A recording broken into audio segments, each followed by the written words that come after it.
ಆದ್ರೆ ಇವಳಕ್ಕಿಲ್ಲಿ ನೀನು ನೀನೇಗ ಬಂದೆ ಇಲ್ಲಿಗೆ? ನನ್ನ ಮನೆಗೆ ಯಾರಾದ್ರೂ ಅತಿಥಿಗಳು ಬಂದಿರ್ಬೋದು ಅಂತ ಬಂದು ಭಾವಿಸ್ತಾ ಇದ್ದೆ. ಆದ್ರೆ ನನ್ನ ಮನೆಗೆ ಬಂದಿರೋದು ಬೆಟ್ಟ ಹತ್ತಿದ ಬೇತಾಳದ ಭೂತ ಅಂತ ನನಗೆ ಗೊತ್ತಿರಲಿಲ್ಲ. ಕರೆಯದವರ ಮನೆಗೆ ಬರೋದಕ್ಕೆ ನನಗೂ ಗೊತ್ತೈತೆ. ಬರೆಯದೆ ಬರುವವರನ್ನು, ಬರೆಯದೆ ಓದುವವರನ್ನು, ಬರಿಗಾಲಿನಿಂದ ನಡೆಯುವವರನ್ನು ಕರದ ಹರಕ ಕಾಲ ಮರಿಲೆ ಹೊಡೆಯಂದ ಸರ್ವಜ್ಞ. ನಾನು ಯಾರಂತ ನಿನಗೆ ಗೊತ್ತಿಲ್ವಲ್ಲ. ಒಂದ್ ವೇಳೆ ನಾನು ಯಾರಂತ ನಿನಗೇನಾದ್ರೂ ಗೊತ್ತಾಗಿದ್ರೆ ನಾನು ಬರುವ ದಾರಿಗೆ ಹೂವಿನ ಹಾಸಿಗೆಯನ್ನು ಹಾಕ್ತಾ ಇದ್ದೇನೆ. ಹೌದಾ? ಯಾರು ನೀನು? ನಿನ್ನ ತಂದೆ ಬೆಟ್ಟ ಪದನಿಯ ಮನೆಯಲ್ಲಿ ಜೀತದಾಳಿಗೆ ದುಡಿತಾ ಇದ್ದಾನಲ್ಲ ರುದ್ರ. ಆ ಬೆಟ್ಟ ಪದನಿ ಏಕೈಕ ಸುಭದ್ರ ಮಹಾಂತೇಶ್.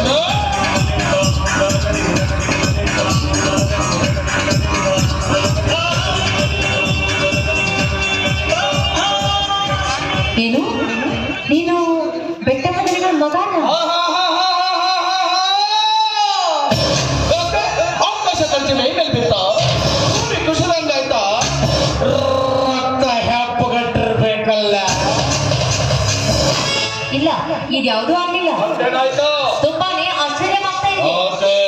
ಸಾವಿರ ಜನರಿಗೆ ಪಾಠ ಹೇಳುವ ಮಠದಲ್ಲಿ ಒಂದು ಒಳ್ಳೆಯ ಗಿಳಿ ಹುಟ್ಟುವ ಬದಲು ಹೇಸಿಗೆ ಕಂಡಲ್ಲಿ ಬಾಯಿ ಹಾಕುವ ನಾಯಿ ಹುಟ್ಟುತ್ತದೆ.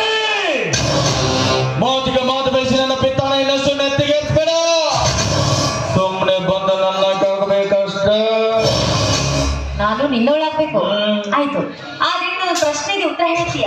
ನೀನು ನನ್ನ ಕೆಕ್ಕಂದ್ರೆ ಒಂದೇಕ ಹನ್ನೊಂದು ಕೇಳ. ಮನುಷ್ಯ ಅತಿಯಾಗಿ ಹೊಟ್ಟೆ ಹಸಿದ್ರೆ ಹೊಟ್ಟೆಗೆ ಏನ್ ತಿಂತಾನೆ?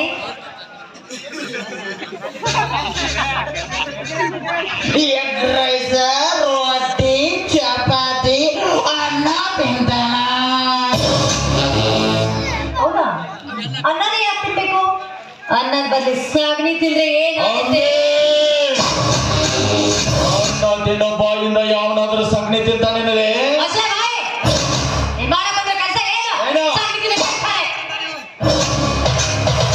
ಯಾವತ್ತು ಆ ಬ್ರಹ್ಮ ಒಂದು ಹೆಣ್ಣನ್ನ ಈ ಭೂಮಿಗೆ ಸೃಷ್ಟಿ ಮಾಡಿದ್ದು, ಆವತ್ತೇ ಅವನಿಗೊಬ್ಬ ಜೊತೆಗಾರ ಅಂತ ಒಂದು ಗಂಡನ್ನು ಕೂಡ ಸೃಷ್ಟಿ ಮಾಡಿದ್ದಾನಂತೆ. ಅದಕ್ಕೆ ಹೇಳ್ತಾರೆ ಗಂಡ ಹೆಂಡತಿಯರ ಸಂಬಂಧ ಅಂತ. ಅದನ್ನ ಮೀರಿ ಪರ ಹೆಣ್ಣಿನ ಮೇಲೆ ಕಣ್ಣು ಹಾಕೋದು ಬಂದೆ. ಏಸಿ ಕಂಡಲ್ಲಿ ಬಾಯ್ ನಾಯಿ ಜಾತಿಗೆ ಸೇರೋದು ಒಂದೇ. ನಾ ಮೂರು ಪುಟ್ಟಿ ಹಸಿ ಹೇಸಿಗೆ ತಿನ್ನಾಕ ಬಂದನ ಅಂತ ತಿಳ್ಕೊ. ನಿನ್ನಂತ ಮೂರು ಬಿಟ್ಟವರು ಊರಿಗೆ ದೊಡ್ಡವರು. ಅಂಬಿ, ಇದು ನಿನ್ನ ಕೊನೆ ನಿರ್ಧಾರನ? ಹೌದು. ಹಾಗಾದ್ರೆ ನಂದೊಂದು ನಿರ್ಧಾರ ಕೇಳಿಸ್ಕೋ. ನನ್ನ ಕೈಗೆ ಸಿಗದ ಹೆಣ್ಣು ಪ್ರಪಂಚದ ಯಾವ ಗಂಡಿಗೂ ತಕ್ಕೋದಕ್ಕೆ ನಾನು ಬಿಡೋದಿಲ್ಲ. ಈಗ ನೀ ನನ್ನ ಹಾಕಬೇಕು ಒಂದು, ಇಲ್ಲ ನಿನ್ನ ಹೆಣ ಬೀಳಬೇಕು ಒಂದು.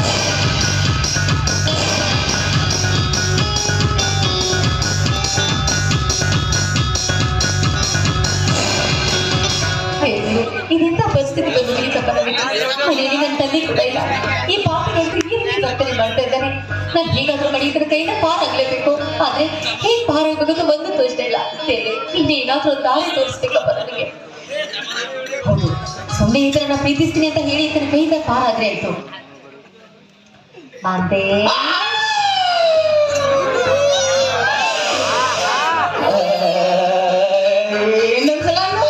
ಮಾಂತು,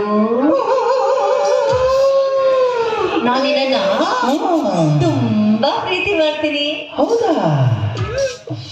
ಮತ್ತಿಷ್ಟೊತ್ತನ ಬೇರೆನ ಹೋರಾಡಿದಿ? ನೀನು ನನ್ನ ಎಷ್ಟು ಪ್ರೀತಿ ಮಾಡ್ತೀರಾ ಅಂತ ಎಷ್ಟು ಮಾಡಿದೆ? ಮಾತೆಲ್ಲ ಚಂದ ಹೇಳಕತ್ತಾಳ, ಆದ್ರೆ ಯಾಕೋ ಕಣ್ಣು ಕಿಸದ ನೋಡಕತ್ತಾಳ. ಹಾಗೇನಿಲ್ವಲ್ಲ? ಪ್ರೀತಿ ಉಕ್ಕಿ ಹರಿತಾ ಇರ್ಬೇಕಲ್ಲ. ಉಕ್ಕಿ ಹರಿಯೋ ಪ್ರೀತಿಯಲ್ಲಿ ಹಕ್ಕಿ ತರ ಹಾಡಾಡಲ್ವಾ?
ನೀನ್ ಇಲ್ಲಿಂದ ಹೊರಟೋಗ್ಬೇಕು ಬಂದು, ಇಲ್ಲ ನನ್ನ ಕೈಯಲ್ಲಿ ನೀನು ಸಾವಾಗ್ಬೇಕು ಬಂದು.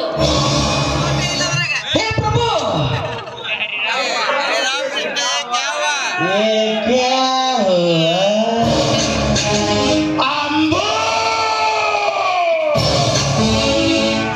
ಅದೇನಾಯ್ತು ಅಂದ್ರೆ ನೀನು ಯಾಕೆ ಪ್ರೀತಿ ಒಳಗೆ ಟೆಸ್ಟ್ ಮಾಡಿದ್ಯಲ್ಲ, ಆಗ ನೀನು ಎಷ್ಟು ಗರಿತಿರ್ಬೋದು ಅಂತ ಟೆಸ್ಟ್ ಮಾಡಿದ್ನವ.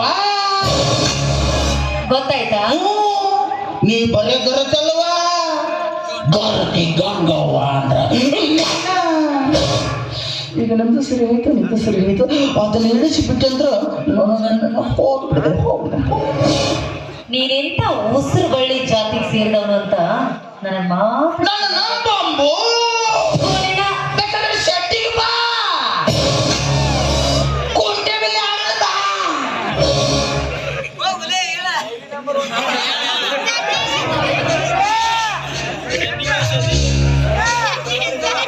ಮದುವೆಯಿಂದ ಹೊರಟೋಗಿ ಪ್ರಾಣ ಉಳಿಸ್ಕೋ. ಇಲ್ಲಿಂದ ಸೀದಾ ಬಳ್ಳಾರಿಗೆ ಬರ್ಲಾ? ನಂಬರ್ ನೆನ್ಪಿಟ್ಟ ಹೋಗಿ ಬರ್ಲ. ಇನ್ನೊಂದ್ಸಲ ನಿಮ್ಮ ಮನೆಯಿಂದ ನಾ ಹಾಕಲ್ವ, ಅಲ್ಲೇ ಹೋಗಿದ್ದ ಕೈಯಿಂದ ಆಗೈತಿ. ಬರ್ಲ? ಅಯ್ಯೋ ಅಂಕಲ್ ಬಂದ್ರಪ್ಪ.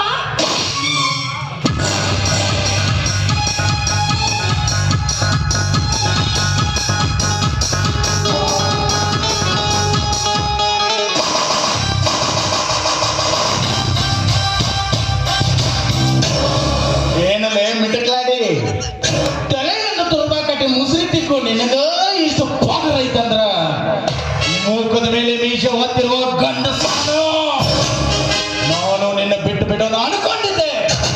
ಆದ್ರೆ ನೀ ಆಡಿದ್ಯಲ್ಲ ಆಟ, ಈಗ ನೋಡಿ ನನ್ನ ದೊಡ್ಡ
ಸೌಂದರ್ಯ ಕಡೆದು ನಿನ್ನ ಸೌಂದರ್ಯವನ್ನು ತಿದ್ದು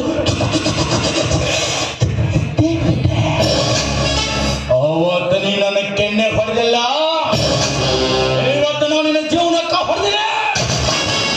ನಿನಗ ಅವತ್ತೆ ಹೇಳಿದ್ದೆ ತಾನೇ, ಬಡವ ಹಾಕೋದು ಬದುಕಿನ ಲೆಕ್ಕ, ಶ್ರೀಮಂತ ಹಾಕೋದು ಗಳಿಕೆ ಲೆಕ್ಕ, ಆದ್ರೆ ಮಾತೇಶ್ ಹಾಕೋದೆ ಪಕ್ಕ.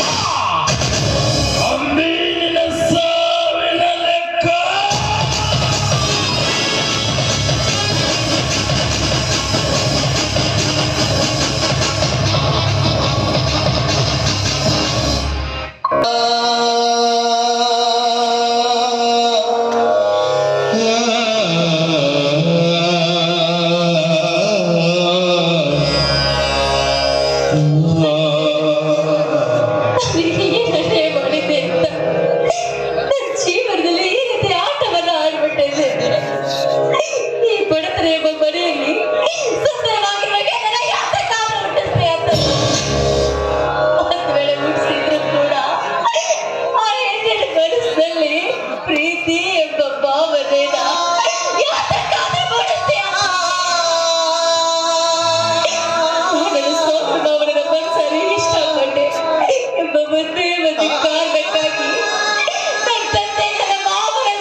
ಈ ಬಡತನ ಮನೆಯಲ್ಲಿ ಹುಟ್ಟಿ ಬಗ್ಗೆ ಆಸ್ತಿ ಕಳ್ಕೊಂಡ್ರೆ ಮತ್ತೆ ಖರೀದಿಸಬಹುದು, ಒಡವೆ ಕಳ್ಕೊಂಡ್ರೆ ಮತ್ತೆ ತರಬಹುದು. ಒಂದು ಹೆಣ್ಣು ಒಂದ್ಸಾರಿ ತನ್ನ ಹೆತ್ತನವರ ಕಳ್ಕೊಂಡ್ರೆ ಅವಳ ಪ್ರಪಂಚದಲ್ಲಿ ಎದ್ದು ಸತ್ತಂತೆ.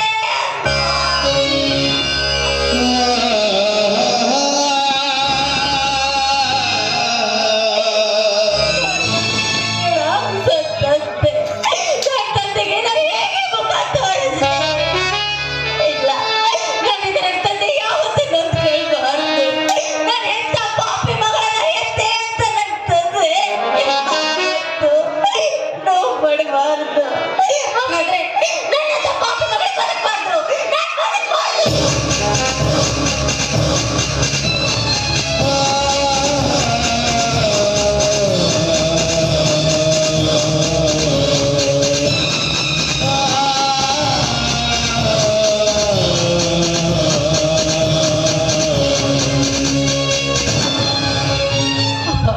ದಯವಿಟ್ಟು ದಯವಿಟ್ಟು ನನ್ನನ್ನ ಕ್ಷಮಿಸ್ಬಿಡಿ ಅಮ್ಮ.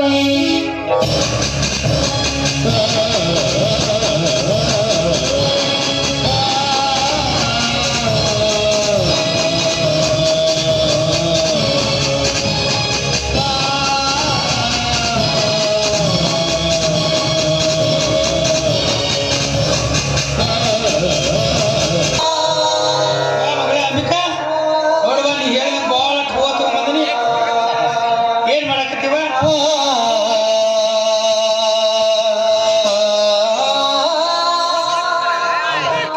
ಹುಚ್ಚ ಹುಡುಗಿ ನನಗೆ ಹೂವ ತಗೊಂಬ ಅಂತ ಹೇಳಿ ಇಲ್ಲಿ ನೋಡಿದ್ರೆ ಮನೆಗೆ ಬಂದ. ಹೇಳುವ ತಂಗಿ ಹೇಳ.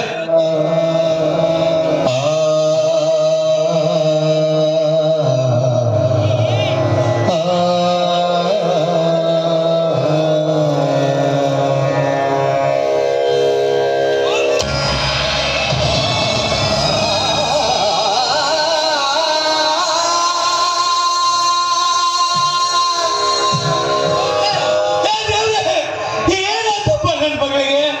ಅಂಬಿಕಾ, ಏನಾಯ್ತಪ್ಪ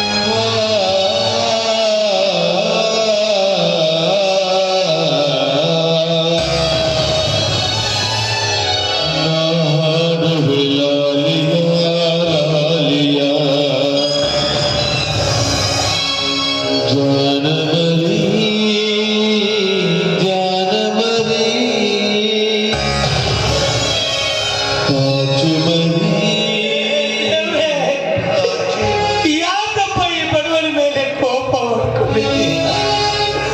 ನಾನೇನಪ್ಪ ನಿನಗೆ ಅನ್ಯಾಯ ಮಾಡಿದ್ದೆ?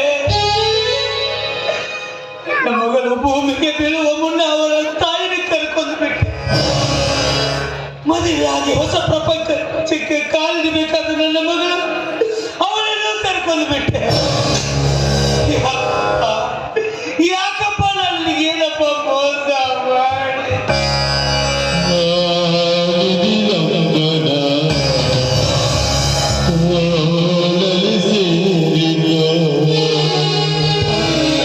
ತಪ್ಪಲಿ ಆದ ನನ್ನ ಮಗಳನ್ನ ಬಂಗಾರ ತೆಗೆದು ಜೋಪಾನ ಮಾಡಿದ್ದೆ. ನನ್ನ ತಂಗಿ ಮಗನಿಗೆ ಕೊಟ್ಟು ಮದುವೆ ಮಾಡಬೇಕಂತ 106 ಕನಸು ಕಂಡಿದ್ದೆ. ಆ ಕನಸನ್ನ ನುಚ್ಚು ಮಾಡಿಬಿಟ್ಟಿಯಲ್ಲ. ಬಡವರ ಬಾಲಿನಲ್ಲಿ ಎಷ್ಟೊಂದು ಆಟ ಆಡ್ತಾ ಇದ್ದೆ.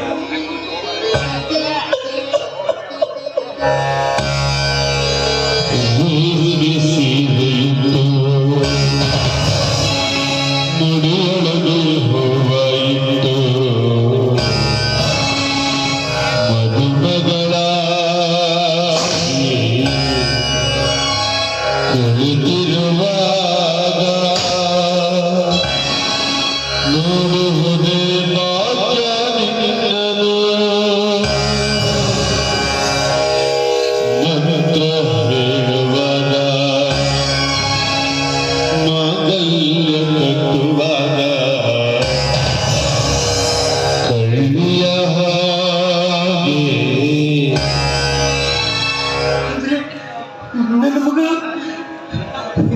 ಸತ್ತುಕೊಂಡು ಆತ್ಮಹತ್ಯೆ ಮಾಡ್ಕೊಂಡ್ರ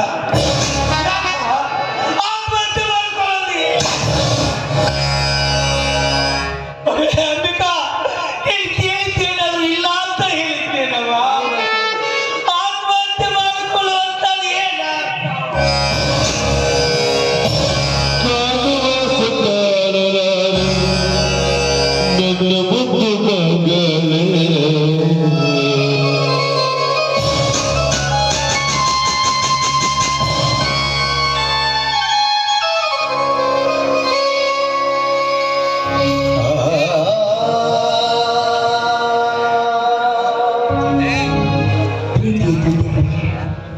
ನಿಮ್ಮ ಮಗಳು ಅಂಬಿಕಾ ತಿಳಿಸೋದೇನಿದ್ರೆ ಅಪ್ಪ ತಂದೆ ತಾಯಿ ಪ್ರೀತಿ ತೋರಿಸಿದ ನೀವು ತಾಯಿಯನ್ನು ಕಳೆದುಕೊಂಡ ಅನಾಥೆಯಾದವರಿಗೆ ಯಾವುದೇ ರೀತಿ ಕೊರತೆ ಆಗದಂತೆ ಬೆಳೆಸಿದೆ.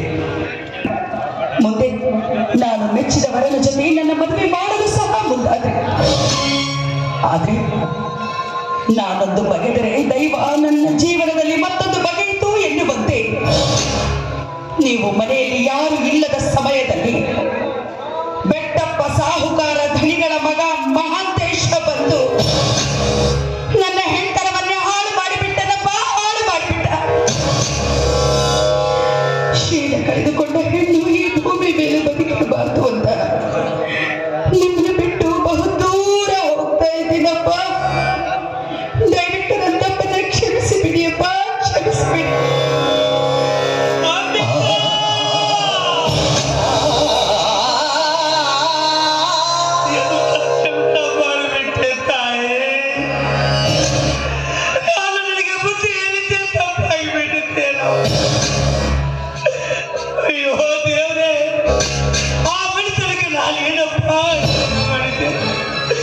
ನನ್ನ ಜೀವನ ಒತ್ತಿಟ್ಟು ಆ ಮನೆಯಲ್ಲಿ ಕೆಲಸ ಮಾಡು ನನಗೆ ಇಂಥ ಶಿಕ್ಷೆ ಕೊಟ್ಟೇನಪ್ಪ. ಅಯ್ಯೋ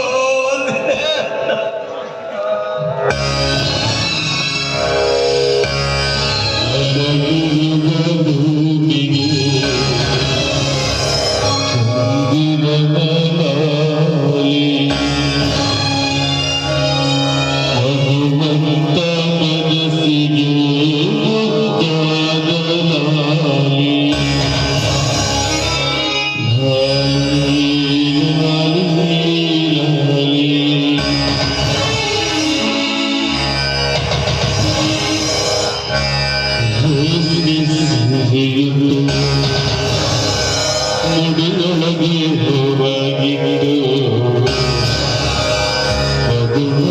ಮದುಗಳಾಗಿ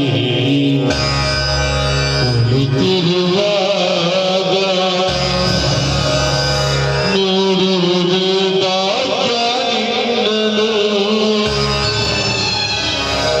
ಮಂತ್ರ ಹೇಳುವಾಗ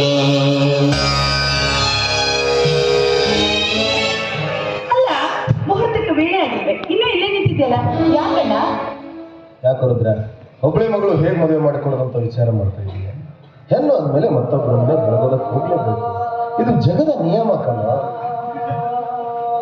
ಬಂದ್ರಿ ನಾವ ನೀನ್ ಹೇಳಿದಂಗ ನನ್ನ ಮಗಳಿಗೆ ಸೀರೆ ಬಳಿ ಹೊಸ ಉಡುಗೆ ಎಲ್ಲ ತಗೊಂಡು ಬಂದ್ರಿ ನಾವ. ಕೇಳ್ಬೇಕು ನೀಡ ನನ್ನ ಮಗಳಿಗೆ ಏನ್ ಕೊಡ್ಬೇಕು ಅಂತ ನನಗೆ ಗೊತ್ತಿಲ್ಲ.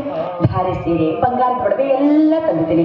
ಇದನ್ನೆಲ್ಲ ತೆಗೆದುಕೊಂಡು ಅವಳಿಗೆ ತಯಾರಾಗೋದಕ್ಕೆ ಹೇಳು. ಹಂಗಾದ್ರೆ ನನ್ನ ಮಗಳು ಮಣ್ಕೋತಾಳೆ. ಆಕೆಗೆ ಎಬ್ಬಿಸಿ ಸೀರೆ ಬಳಿ ಉಡಿಸಿ ಸಿಂಗಾರ ಮಾಡ್ಯವ. ಯಾಕಂದ್ರ ಇನ್ನೊಂದು ಸ್ವಲ್ಪ ಹೊತ್ತಾಗ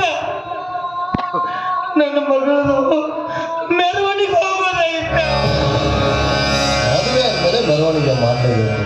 ಅದು ನಮ್ಮ ಅಂಬಿಕಾಳ ಮದುವೆ ಮೆರವಣಿಗೆ ಅಂದ್ರೆ ಹಾಗೇನ ಊರು ತುಂಬಾ ದಾಮ್ ದುಮ್ ಅಂತ ಮಾಡೋಣ. ಗುಚ್ಚು ಹುಡುಗಿ ಮದುವೆ ಇಟ್ಕೊಂಡು ಮಲ್ಕೊಂಡಿದ್ದಾಳಲ್ಲ, ಎಬ್ಸು ಮದುವೆ ಅವಳಲ್ಲ.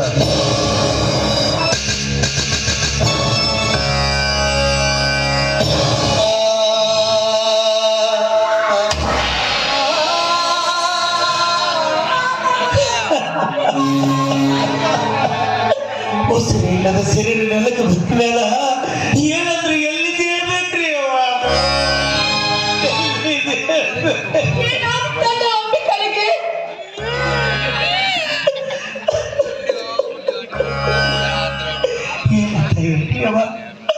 ನನ್ನ ಮಗಳು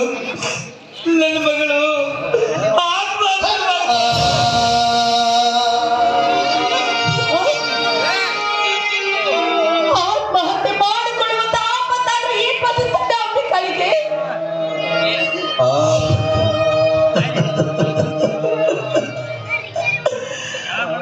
ಅವಮಾನ ಬಿತ್ತು ಎಂದೋ ತಂದುಕೊಂಡವಳಲ್ರಿ ಅವ ನನ್ನ ಮಗಳು. ಅವನನ್ನು ಅವಮಾನ ಮಾಡಿ ಶೀಲಾಗೆಡಿಸಿ ಆತ್ಮಹತ್ಯೆ ಮಾಡಿಕೊಳ್ಳುವಾಗ ಒಬ್ಬನೇ ಒಬ್ಬ ಕುಲಘಾತುಕ ಮಾಡೋಗಲ್ರಿ. ಯಾರು ಯಾರ ಕುಲಘಾತುಕ? ಯಾರು ಹೆಂಗ ಹೇಳ್ರಿ ಅವ? ನಾನು ಅವನ ಹೆಸರಿಲ್ಲ ಹೆಂಗ ಹೇಳ್ರಿ ಅವ?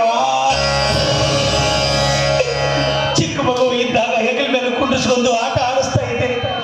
ಅವನ ಪುಟ್ಟ ಕಾಲಗಳಿಂದ ನನಗೆ ಕದೇ ಒಲಿಸ್ಕೊಳ್ತಾ ಇದ್ದೆ. ಅವಾಗ ಹಾಳಾದ ಶರೀರಕ್ಕೆ ಸಂತೋಷ ಆಗ್ತಿತ್ತು. ಆದ್ರೆ ಇವತ್ತು ಅದ ಮಗು ಬೆಳೆದು ದೊಡ್ಡದಾಗಿ ನನ್ನ ಗಂಟ ಕರೆದು ಕುಡಿದೈತಿ ಅಂತ ಇಲ್ಲ, ನಾನು ಸಾಕಿದ ಗಿಳಿ ಒಂದು ಬೆಳೆದು ದೊಡ್ಡದಾಗಿ ಪಂಜರದಿಂದ ಹೊರಗೆ ಹೋಗಿ ಹಕ್ಕಾಗಿ ನನ್ನ ನೆತ್ತಿ ಮೇಲೆ ಕತ್ತಿ ಅಂತ ಹೇಳ. ಅಡ್ಡ ಈ ರೀತಿ ಮಗುಟಾಗಿ ಹೇಳಿದ್ರೆ ನಮಗೆ ಹೇಗೆ ಅರ್ಥ ಆಗ್ಬೇಕು? ಸ್ವಲ್ಪ ಬೇಕಾದ್ರೂ ಹೇಳ್ಬಾರ್ದ? ನಾನು ಹೇಳಬೇಕಾದ್ರೆ ಹೇಳ್ಬೇಕಂದ್ರ ಹೊಟ್ಟೆಗೆ ಉಸಿರ ಬಾಯಿಗೆ ಬರುವಲ್ರಿ ಅವ. ಹೇಳಕ್ಕ ನಾಲ್ಗೆ ತೊದಲತ್ತರಿ ಅವ. ಅದನ್ನ ನನಗೆ ಹೇಳೋದಾಗುದಿಲ್ರಿ ಅವ. ಇದನ್ನ ನೀವ ನೋಡಿ.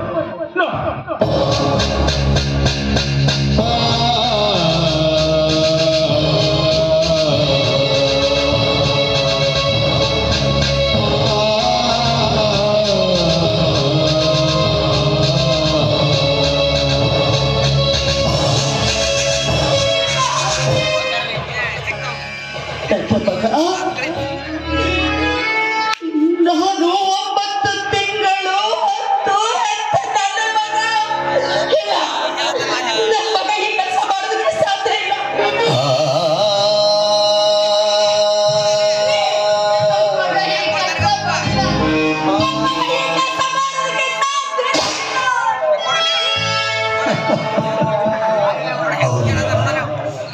ನೀವು ಮಾತು ಸತ್ಯ. ಅದಕ್ಕೆ ಹಿರಿಯರು ಒಂದು ಮಾತು ಹೇಳ್ತಾರ, ಹೆತ್ತವರಿಗೆ ಹೆಗ್ಗನ ಮುದ್ದ, ಹೆತ್ತ ಕರಳು ಹೇಳಕತ್ತೈತಿ ನನ್ನ ಮಗ ತಪ್ಪು ಮಾಡಿಲ್ಲ.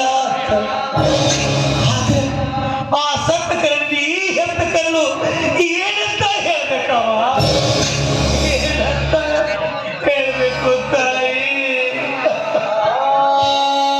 ನನಗೆ ಮಕ್ಕಳಿಗೆ ದೇವರ ಹತ್ರ ಹರಕೆ ಕಟ್ಕೊಂಡೆ. ಕೈಯಲ್ಲಿ ಕರ್ಪೂರದ ಆರತಿ ಸಹ ಬೆಳಗಿದೆ. ನೀ ಮಾಡಿದ ಪೂಜೆಯ ಫಲವೋ ಇಲ್ಲ, ನಾ ಮಾಡಿದ ಪುಣ್ಯದ ಫಲವೋ. ಆ ದೇವರು ನನಗೂ ಒಬ್ಬ ಕುಲಪುತ್ರ ಅಂತ ಕರೆಸಿದ. ಆದ್ರೆ ಇನ್ನು ಈ ತಾಯಿ ನಿನ್ನ ಹತ್ರ ಸೆರೆಗೊಂಡು ಪುತ್ರ ಭಿಕ್ಷೆ ಬೇಡ್ತಾ ಇದ್ದಾಳೆ. ಪುತ್ರ ಭಿಕ್ಷೆ ಬೇಡ್ತಾ ಇದ್ದಾಳೆ. ನನ್ನ ಮಗನ ವಿಷಯದಲ್ಲಿ ಇವರಿಗೆ ಯಾವುದೇ ರೀತಿಯ ಕೆಟ್ಟ ತೀರ್ಮಾನ ತೆಗೆದುಕೋಬೇಡ ಅಂತ ಹೇಳುವಂತ ನಿನ್ನ ಕಾಲು ಬಿದ್ದು ಬೇಡಿಕೊಳ್ಳಿ.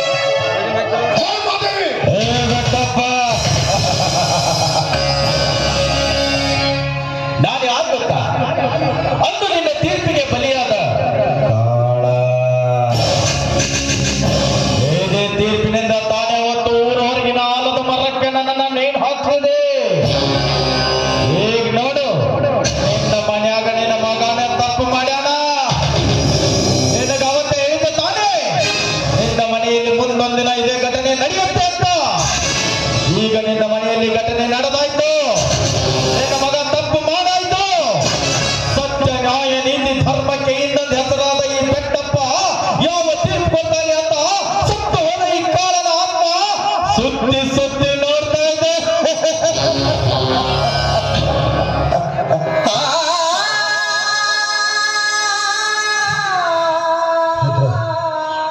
ಕೈ ಮುಗಿದು ಕೇಳ್ಕೊತೀನಿ. ಯಾಕಂದ್ರೆ ಅಂತ ದೊಡ್ಡ ಮಾತು ಮಾತಾಡ್ಬೇಡಿಪ್ಪ, ಹಂಗೆಲ್ಲ ಮಾತಾಡ್ಬೇಡ್ರಿ. ನೋಡು, ಈ ಬೆಟ್ಟಪ್ಪ ಕೊಡೋ ನ್ಯಾಯ ತೀರ್ಪಿನ ಮೇಲೆ ನಂಬಿಕೆ ಇದೆ ತಾನೆ? ಐತೆಪ್ಪ, ಐತೆ, ವಿಶ್ವಾಸ ಇದೆ ತಾನೆ? ಐತೆಪ್ಪ. ಹಾಗಾದ್ರೆ ಈ ತಪ್ಪಿಗೆ ಕಾರಣ ಆಗಿರೋ ಆ ಕಟಕನಿಗೆ ನಾನು ಸರಿಯಾದ ಶಿಕ್ಷೆ ಕೊಡ್ತೀನಿ ಇಲ್ಲ. ಆದ್ರೆ ಈ ತಪ್ಪು ನಡೆದಿರೋದು ಈ ಬೆಟ್ಟಪ್ಪನ ಮಗನಿಂದ ಅಂತ ಮೂರು ಜನರಿಗೆ ಗೊತ್ತಾಗಬಾರ್ದು. ಒಂದು ವೇಳೆ ಈ ವಿಷಯ ಗೊತ್ತಾದ್ರೆ ಇಷ್ಟು ದಿನ ಕಾಪಾಡಿಕೊಂಡು ಬಂದಿರತಕ್ಕಂತ ಮಾನ ಮರ್ಯಾದೆಯಲ್ಲ ಬೀದಿ ಪಾಲಾಗಿ ಬಿಡುತ್ತಿರದ್ರ ನಾನು ಅವನಿಗೆ ಶಿಕ್ಷೆ ಕೊಡ್ತೀನಿ. ಇಲ್ರಿಯಪ್ಪ, ಇಲ್ರಿ. ಸತ್ತು 40 ಹಳ್ಳಿಗೆ ಬೇಕಾದಂತ ನನ್ನ ದನಿಗಳ ಮರ್ಯಾದೆ ನಾನ್ ತೆಗಿತೀನಿ ಅಪ್ಪ. ಇಲ್ರಿ, ಯಾರಿಗೆ ಹೇಳೋದಿಲ್ರಿಯಪ್ಪ, ಯಾರಿಗೆ ಹೇಳೋದಿಲ್ರಿ. ಆದ್ರೆ ನಿಮ್ಮಲ್ಲಿ ಕೈ ಮುಗಿದು ಕೇಳ್ಕೊಳ್ತೀನಿ, ನೀವು ಸಿಟ್ಟಿನ ಬಂದಾಗ ಯಾವುದೇ ತರ ನನ್ನ ಚಿಕ್ಕದನಿಯರಿಗೆ ಕೆಟ್ಟ ತೀರ್ಮಾನ ಸತ್ತಿರವ ನಿನ್ನ ಕರುಣ ಬಳಿಕನೋ ಕಟಕನಿಗೆ ದನಿ ದನಿ ಅಂತ ಕರಿದೀಯ. ದನಿ ಅಂತ ಕರೆಸಿಕೊಳ್ಳೋ ಯೋಗ್ಯತೆ ಆ ದರಿದ್ರನಿಗಿಲ್ಲ. ಬೇಕಾದ್ರೆ ನನ್ನ ಕೈಯಲ್ಲಿ ಒಂದು ಕೊಡ್ಲಿ ಕೊಡ್ತೀನಿ, ನನ್ನ ತುಂಡು ತುಂಡಾಗಿ ಕತ್ತರಿಸಿ ಹಾಕಿ ಬಿಡೋದ್ರ ಕತ್ತರಿಸಿ ಆ ಕಾಗದ ಸುಟ್ಟಾಕಿ.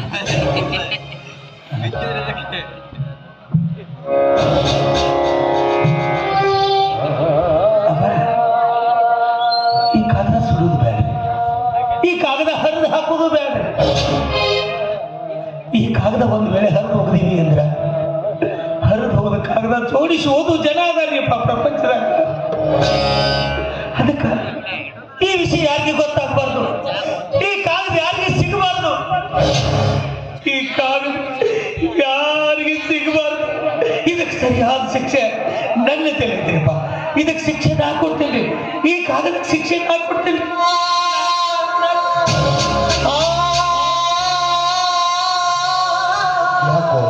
ಯಾಕೋ ಈ ಬೆಟ್ಟಪ್ಪನ ಕುಟುಂಬದ ಮೇಲೆ ಇಷ್ಟೊಂದು ಅಭಿಮಾನ ರುದ್ರ?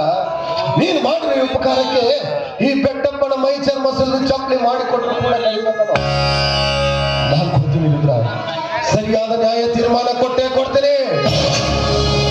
ಹೊತ್ತು ಸೂರ್ಯನ ದಿಕ್ಕು ಬದಲಾಗಬಹುದು, ತಿರುಗೋ ಭೂಮಿ ಚಲನೆ ನಿಂತೋಗಬಹುದು. ಆದ್ರೆ ಈ ಬೆಟ್ಟಪ್ಪ ಕೊಡೋ ನ್ಯಾಯ ತೀರ್ಪು ಯಾವತ್ತೂ ಬದಲಾಗಲ್ಲ ಅಂತ ನಾನು ತೋರಿಸ್ತೀನಿ ರುದ್ರ. ಹೇ ಮಾದೇವಿ, ಕಂಡ ಕಂಡ ದೇವರಿಗೆ ಹರಕೆ ಹೊತ್ತೆ ಅಲ್ಲ ನನಗೊಬ್ಬ ಮಗ ಆಗ್ಲಿ, ನಮ್ಮ ಸಂತಾನ ಬೆಳಗಲಿ ಅಂತ ನೀನು ಇಂಥ ಕಟುಕ ಮಗನಿಗೆ ಜನ್ಮ ಕೊಡ್ತೀಯ ಅಂತ ಗೊತ್ತಿದ್ರೆ ಕೈ ಮುಗಿದು ಕೇಳ್ಕೊಳ್ತಿದ್ದೆ ನಿನ್ನನ್ನ ಬಂಜೆಯಾಗಿಡು ಅಂತ.